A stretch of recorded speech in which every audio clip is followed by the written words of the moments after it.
ఎదురుచూపులకు తెరపడింది. ఆకాంక్షలు ఫలించాయి. ఎట్టకేలకు గీత మాతృదేశం రాబోతోంది. పుష్కర కాలం తర్వాత తల్లిదండ్రుల ఒడిని చేరబోతోంది. పొరపాటున సరిహద్దు దాటి పాకిస్తాన్లో ప్రవేశించి అక్కడే ఆశ్రయం పొందుతున్న గీత త్వరలోనే తల్లిదండ్రుల వద్దకు చేరనుంది. ఇందుకు సంబంధించి విదేశాంగ శాఖ అన్ని చర్యలు పూర్తి చేస్తోంది.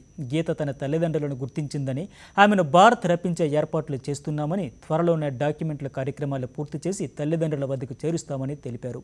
గీత తల్లిదండ్రులు బీహార్లో ఉన్నారని వివరించారు.